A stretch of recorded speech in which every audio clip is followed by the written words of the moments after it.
Welcome to ATV news Telugu. ఇప్పుడు కృష్ణా జిల్లా పరిస్థితిని చూసినట్టయితే కృష్ణా జిల్లాలో ఎవరెవరు గెలుస్తారు అనే దాని అంచనాలు వీటన్నిటిని ప్రకారం టోటల్గా ఉమ్మడి కృష్ణా జిల్లాలో ఉన్న 16 నియోజకవర్గాల్లో వైసీపీ 9, టీడీపీ కూటమి 7 స్థానాలు గెలిచే అవకాశం ఉంది. దాంట్లో మొదటిగా గన్నవరం నుంచి చూస్తే గన్నవరం వైసీపీ ఖాతాలోకి వెళ్తోంది. గన్నవరం నుంచి వల్లభనేని వంశీ విజయం సాధించే అవకాశం అయితే కనిపిస్తోంది. మరో నియోజకవర్గం, కీలకమైన నియోజకవర్గం గుడివాడలో కూడా వైసీపీ అభ్యర్థి కొడాలి నాని గెలిచే అవకాశం అయితే కనిపిస్తోంది. తరువాత విజయవాడ వెస్ట్ బీజేపీ ఖాతాలోకి వెళ్లే పరిస్థితి కనిపిస్తోంది. అక్కడి నుంచి బీజేపీ అభ్యర్థిగా పోటీ చేస్తున్న సుజనా చౌదరి గెలిచే అవకాశం కనిపిస్తోంది. తరువాత తిరువూరు స్థానాన్ని చూసినట్లయితే తిరువూరు కూడా వైసీపీ ఖాతాలోకి వెళ్లే అవకాశం కనిపిస్తోంది. అక్కడ నల్లగట్ల స్వామిదాస్ విజయం సాధించే అవకాశం కనిపిస్తోంది. మరో నియోజకవర్గం నూజివీడు విషయానికి వస్తే నూజివీడు కూడా వైసీపీ ఖాతాలోకి పడుతోంది. అక్కడ మేకా వెంకట ప్రతాప అప్పారావు వైసీపీ అభ్యర్థిగా విజయం సాధించే అవకాశం ఉంది.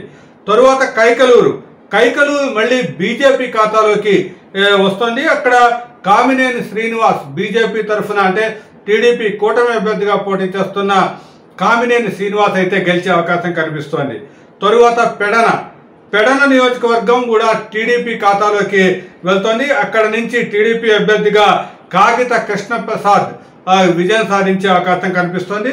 తరువాత మచిలీపట్నం వైసీపీ ఖాతాలోకి వెళ్తోంది. ఇక్కడ పేర్ని కృష్ణమూర్తి వైసీపీ అభ్యర్థిగా విజయం సాధించే అవకాశం కనిపిస్తోంది. నెక్స్ట్ అవనిగడ్డ విషయానికి వస్తే అది కూడా వైసీపీ ఖాతాలోకి వెళ్ళే పరిస్థితి ఉంది. అక్కడి నుంచి సింహాద్రి రమేష్ బాబు వైసీపీ అభ్యర్థిగా విజయం సాధించే అవకాశం అయితే మనకి కనిపిస్తోంది. నెక్స్ట్ పామరు వైసీపీ ఖాతాలోకి వెళ్ళే అవకాశం కనిపిస్తోంది. ఇక్కడ వైసీపీ అభ్యర్థిగా పోటీ చేస్తున్న కైలే అనిల్ కుమార్ విజయం సాధించే అవకాశం అయితే స్పష్టంగా కనిపిస్తోంది. పెనమనూరు విషయానికి వస్తే ఇక్కడ టీడీపీ అభ్యర్థి జోగే ప్రసాద్ విజయం సాధించే అవకాశం అయితే కనిపిస్తోంది. తరువాత నియోజకవర్గం విజయవాడ సెంట్రల్ వైసీపీ ఖాతాలోకి వెళ్లే అవకాశం కనిపిస్తోంది. ఇక్కడ వైసీపీ నుంచి పోటీ చేస్తున్న వెల్లంపల్లి శ్రీనివాసరావు విజయం సాధించే అవకాశం కనిపిస్తోంది. మరో నియోజకవర్గం విజయవాడ ఈస్ట్ టీడీపీ ఖాతాలోకి వెళ్లే అవకాశం కనిపిస్తోంది. అక్కడి నుంచి గద్దె రామ్మోహన్ రావు టీడీపీ అభ్యర్థిగా విజయం సాధించే అవకాశాలు అయితే కనిపిస్తున్నాయి. మరో నియోజకవర్గం నందిగామ విషయానికి వస్తే నందిగామ కూడా టీడీపీ ఖాతాలో పడే అవకాశం కనిపిస్తోంది.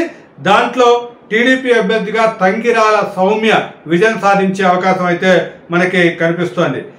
నెక్స్ట్ జగ్గయ్యపేట నియోజకవర్గం గురించి చూస్తే జగ్గయ్యపేట వైసీపీ ఖాతాలోకి వెళ్తోంది. అక్కడి నుంచి వైసీపీ అభ్యర్థిగా పోటీ చేస్తున్న సామినేని ఉదయభాను విజయం సాధించే అవకాశం అయితే కనిపిస్తోంది. చివరిగా మైలవరం నియోజకవర్గాన్ని గురించి చూస్తే మైలవరం టీడీపీ ఖాతాలో పడే అవకాశం కనిపిస్తోంది. అక్కడి నుంచి వసంత వెంకట కృష్ణప్రసాద్ టీడీపీ అభ్యర్థిగా విజయం సాధించే అవకాశం కనిపిస్తోంది. మొత్తంగా కృష్ణా జిల్లాలో ఉన్న 16 నియోజకవర్గాల్లో వైసీపీ 9, టీడీపీ కూటమి 7 స్థానాలు గెలిచే అవకాశం ఉంది. అక్కడ దాంట్లో బీజేపీ 2, టీడీపీ 5, అంటే మొత్తం కూడా టీడీపీ కూటమి 7 స్థానాలని కృష్ణా జిల్లా నుంచి గెలిచే అవకాశం కనిపిస్తోంది.